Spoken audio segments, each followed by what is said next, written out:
Hello friends, आज हम करेंगे 17 लेसन और ख़त्म भी कर देंगे इसमें। ठीक है, फिनिश कर देंगे।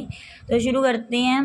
तो क्वेश्चन है, how can you create the environment for reading club, कि आप कैसे क्रिएट कर सकते हो जो वातावरण है रीडिंग क्लब के लिए। तो there are various sources to create an environment for reading, like class libraries, reading club etcetera. तो मतलब बहुत सारे स्रोत हैं क्रिएट करने के इन्वायरमेंट को रीडिंग के लिए, जैसे कि क्लास लाइब्रेरीज होती हैं या रीडिंग क्लब हो गए या और भी, है ना। तो पहला है reading club. It is a group in which the whole group agrees on a specific book and each week one person in the group read the book aloud and other members listen him her carefully। इसमें क्या होता है कि एक group होता है जिसमें सारा ग्रुप शामिल सहमत होता है, एग्री होता है एक बुक के लिए, स्पेसिफिक बुक के लिए। और ईच वीक, हर हफ्ते एक जो व्यक्ति है वो ग्रुप में रीड करता है बुक को ऊंची ऊंची आवाज़ में, एंड दूसरे जो मेंबर्स होते हैं ग्रुप के वो लिसन करते हैं उसे ध्यान से। In this group no one can interference and comments and questioning to the reader. तो इसमें क्या होता है, ग्रुप में कोई भी, सभी मतलब ध्यान से सुनते हैं, कोई किसको दखल नहीं करता, कोई कमेंट नहीं करता, क्वेश्चनिंग नहीं करता, जो रीडर रीड कर रहा होता है उसको। These clubs members share their experiences with each other and take some free time for their busy life. तो इसके जो क्लब के मेंबर होते हैं वो शेयर करते हैं अपने अनुभवों को एक दूसरे के साथ, और फिर वो कुछ समा भी लेते हैं, फ्री टाइम लेते हैं अपनी बिजी लाइफ में से।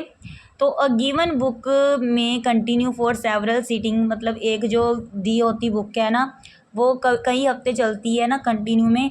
और it is depend upon the speed of reader, और ये डिपेंड करता है कि जो स्पीड कितनी है रीडर की पढ़ने की।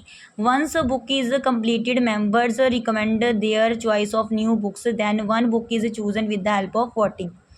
मान लो एक बुक जो है वो रीड कर रहे थे, वो कंप्लीट हो गई है ना, तो उसके बाद जो मेंबर्स होते हैं वो रिकमेंड करते हैं कि वो चूज़ करें एक नई बुक को जिसे वो रीड करेंगे बुक्स को। और फिर वो चूज़ कैसे किया जाता है, वोटिंग डालकर, मतलब जिस बुक के लिए ज़्यादा वोट डाली होती है वो बुक चूज़ हो जाती है। ठीक है, कि ये बुक रीड करनी है। तो ये होता है रीडिंग क्लब, आपको समझ आ ही गया होगा ना।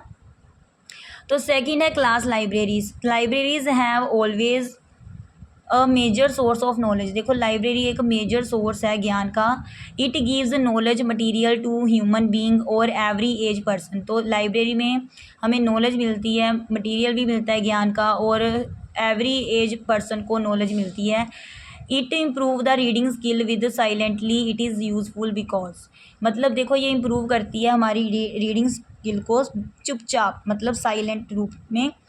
और इसका यूज़फुल है क्योंकि it provides every type of books to read. देखो लाइब्रेरी में हमें हर तरह की बुक मिल जाती है रीड करने के लिए, इसका इसलिए लाइब्रेरी का यूज़ है ना।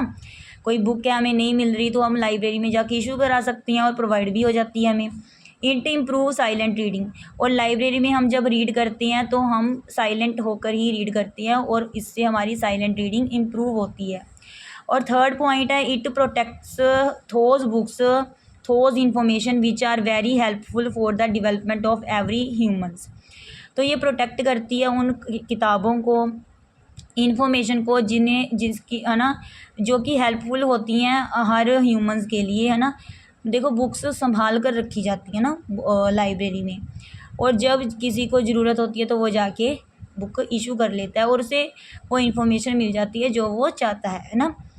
तो इससे क्या होता है कि वो हमारी बुक्स को संभाल कर रखती हैं, प्रोटेक्ट करके रखती हैं लाइब्रेरीज। ठीक है, providing service materials and opportunities for those who need them to develop literacy skills.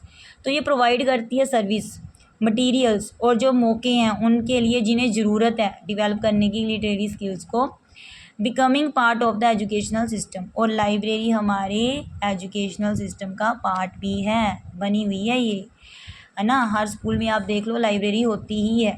ठीक है, तो ये हमारा 17 लेसन कंप्लीट है। थैंक्स।